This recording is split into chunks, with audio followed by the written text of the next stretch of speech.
Ada handphone di kepala saya.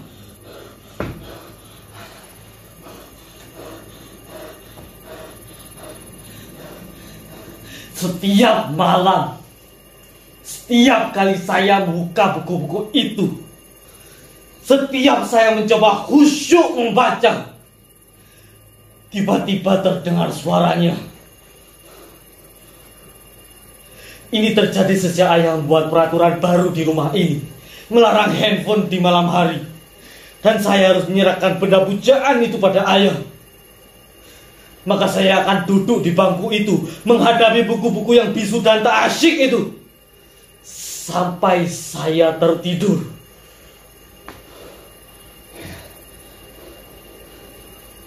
Ayah atau ibu, mereka bergantian seperti tentara jaga malam, akan datang ke kamar ini setiap 1 jam sekali untuk memastikan bahwa saya masih membaca sebelum pukul 10 atau 11 malam, waktu saya untuk tidur.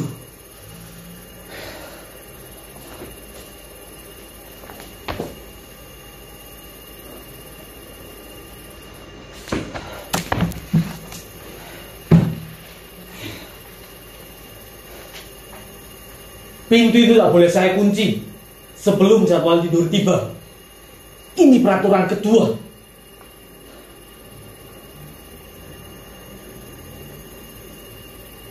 Sebentar lagi, sekitar 15 atau 20 menit lagi, salah satu di antara mereka akan patroli datang ke kamar ini. Itu artinya saya harus ada di sini membaca. Tapi sebelum hal itu terjadi, izinkan saya berbagi cerita kepada hadirin sekalian, baik yang hadir langsung menyaksikan nasib saya di kamar ini, maupun yang melalui Zoom.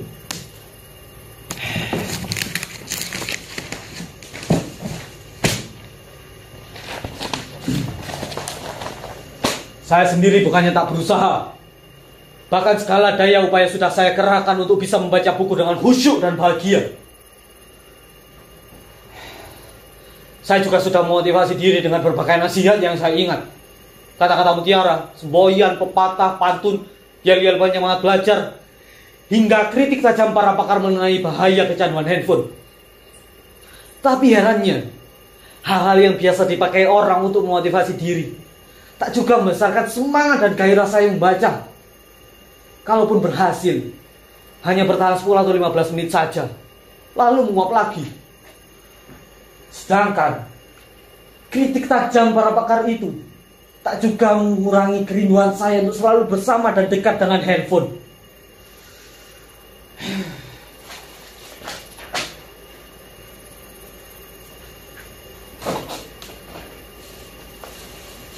Andai saja merubah diri bisa dilakukan serenyah ceramahnya Mario Teguh, mungkin saya tak menderita begini lagi.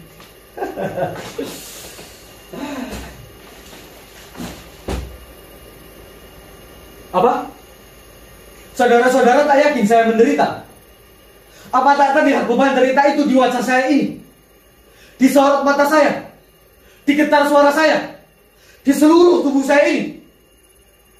Ini bukan acting seperti dalam pertunjukan monolog anak-anak SMA itu loh. Ini real, nyata. Saya memang sedang menderita.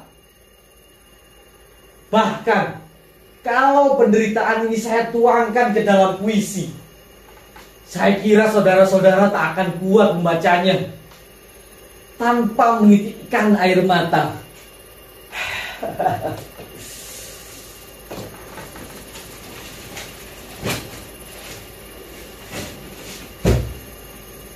Tak percaya? Saudara-saudara tak percaya bahwa sekarang saya sedang dibully sepi dan dikepung sedih? Sekarang saya bertanya, siapakah di antara hadirin yang mau dan mampu berpisah dengan apa yang telah menjadi bagian dari diri hadirin sendiri tanpa merasa teraniaya rasa hampa? Tidak ada kan? Tidak ada kan yang mampu? Begitu juga saya. Sebuah handphone bukan lagi sekedar benda biasa. Ia adalah bagian dari diri kita, bahkan hidup kita.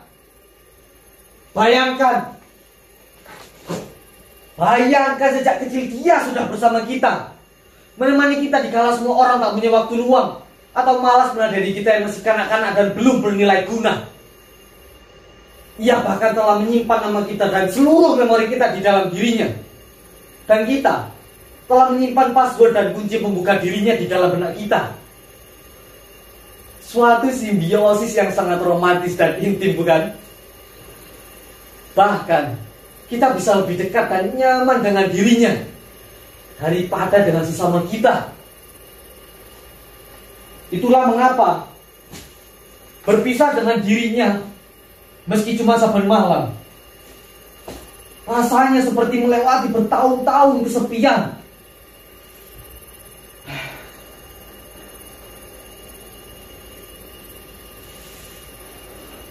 Oh, handphoneku, betapa berat dan panjang jalan yang harus kutempuh untuk kembali bersamamu.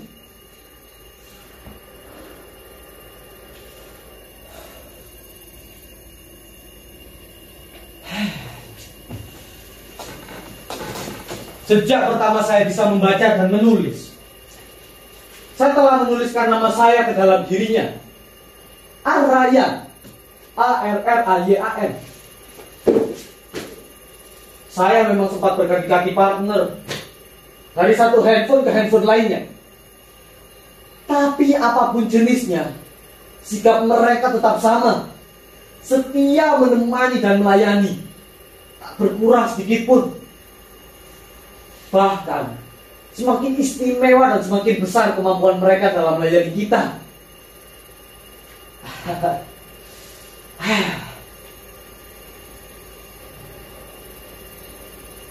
Jadi bagaimana sekarang? Sudah cukup jelas bahwa saya menderita. Saya menderita bukan karena hanya berpisah dengan dirinya saja, tapi karena saya dihadapkan pada dua keadaan secara bersamaan.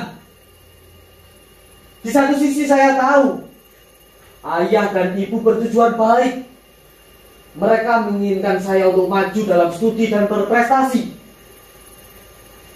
Tapi di sisi lain, seluruh diri saya, kesadaran saya, jiwa saya sudah terbiasa hidup. Sejak kecil bahkan, dengan dia ada di sisi saya. Tak mudah lagi bagi saya melewati hari, meski sesaat tanpa dirinya.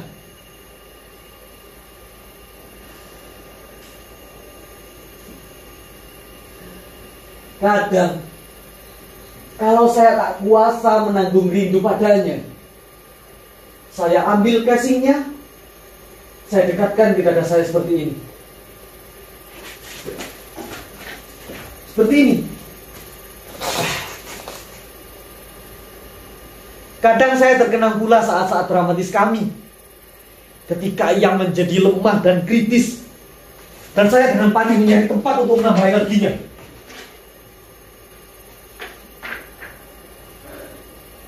Tak ada yang lebih membahagiakan selain mendengar suara renyah dan riangnya, bertamasya dengannya kemanapun saya ingin mengunjungi situs-situs atau menikmati menu-menu lezat yang ditawarkannya.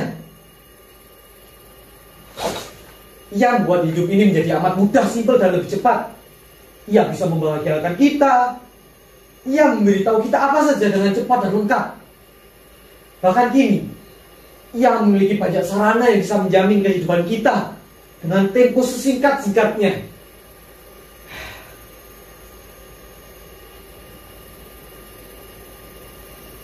Jadi, bagaimana bisa saya bersabar berlama-lama dengan buku-buku bisu itu untuk menata masa depan?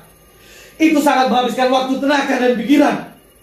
Sedangkan kita hidup di masa yang sangat bergantung pada kecepatan dan keringkasan. Siapa yang tidak bisa cepat akan ditinggalkan, akan menjadi fosil penghuni museum peradaban.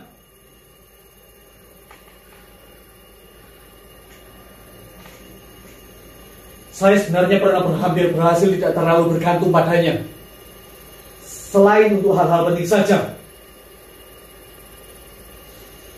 Tapi saat saya memergoki ayah dan ibu pada suatu malam, duduk asyik begitu intim dengan handphone masing-masing, saya jadi merasa dikhianati.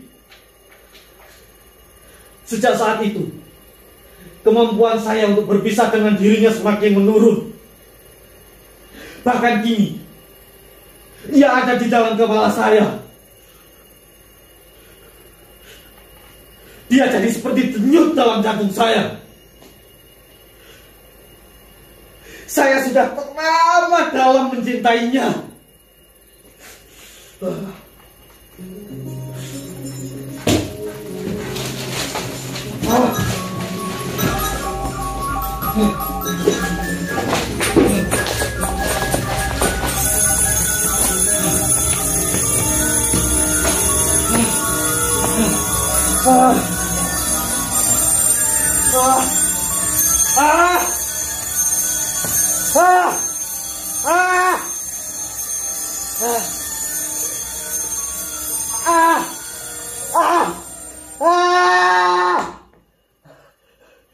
Jangan terlalu dalam. Jangan terlalu dalam mencintainya. Atau kalian semua akan menderita seperti saya. Arayan, ada apa nak? Arayan.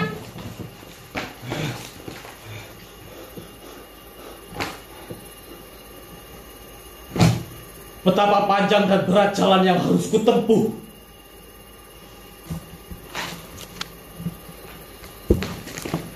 Tapi inilah yang harus kulakukan untuk mendapatkan kelahiranku kembali.